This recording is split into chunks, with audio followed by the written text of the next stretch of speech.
So I've been playing a lot of Green Commander multiplayer with the 325A from Origin Jumpworks. It's the fighter variant of the 300 series. Here I'm just using the default loadout of two Omninsky Mark 6 laser cannons and a nose-mounted gimbaled K&W mass driver cannon. I've got that gimbal locked so that I don't have to faff around with aiming. I feel like the 325A doesn't get a lot of recognition amongst the 300 series. It seems like a lot of people favour the 315P or the 350R variants, and I've only seen a couple of the 325As across my games.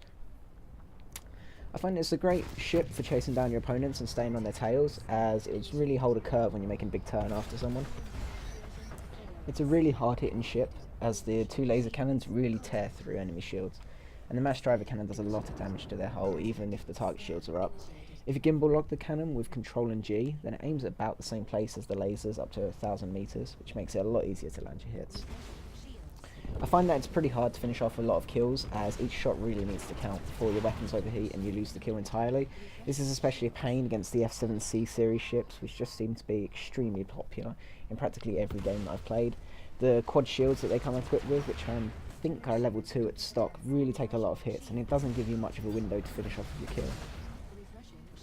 I'd say that the main advantage you have with the ships in the 300 series is that they have a very small and sleek body, which makes them very difficult to hit, and it's pretty much your main defense, as the hull doesn't really take many hits before the whole thing starts flaming and falling apart. This is pretty important when it comes to the shields, as they don't take much to fully deplete them, which doesn't give you much time to get someone off of your tail. The larger rear as well to the 325 means that you'll need to redirect a lot of your shield's distribution there, as that's where a lot of the hits will land. I'd say this makes your best bet with the 325 to just get behind your target or intercept them from a range where they're preoccupied. Getting to some sort of space jousting match won't end well, as it's a lot harder for you to land your hits, and you'll find that you'll end up dying even before your target shields are down. This doesn't really go too well for me here, as I decide to face off against this F7C.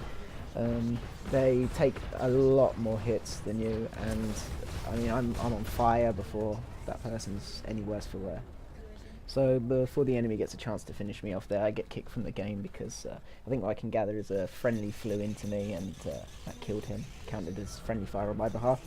So I've rejoined the game here, and I don't know what was going on. My ship was flailing around after I was being shot at. So I press Alt L here, and you can eject out your ship. So I respawn here, and then I'm not quite too sure what causes it, but I get bugged and end up in the spire out of my ship. So I press right Alt and L here again to eject out my ship, which gives me a 30-second penalty. So I spawn back in here, and I've sped up the video as I'm chasing down the guy that I've been after for quite a while now. By this point he's lost his rear shields, and he's taken a lot of hull damage, but you can just see how resilient these F7Cs are. He's taken a load of hits, but he's still not dying. There's actually a friendly on him as well, so it's not even just me landing hits on him.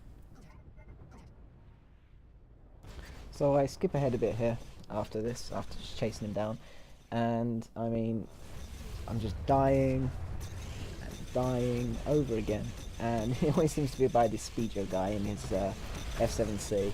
I mean, I was on full HP before that, right there. I mean, a couple of hits later and bang, I'm dead. So these things really are the bane of my multiplayer experience so far. So I'm back in once again, and I make my final attempt to take down this guy that I've been after for bloody ages by now. I'm flying without the comm stab assist on. It's meant to sort of act a bit like space traction control, slowing you down in your turns and giving you much more of a controlled turn. I feel like the ship doesn't really need it, and that, to be honest, all it would do is just slow me down in my turns. So I get a really nice sort of interception sort of line up here on him, and manage to take him down in one sort of volley. Overall, I really enjoy the ship. It's definitely my favourite ship that I've tried so far. I'm quite interested by the F7Cs. They seem to be just extremely powerful and very, very popular. So hopefully then I'll get to give the F7s a try in the future and see if they live up to my expectations.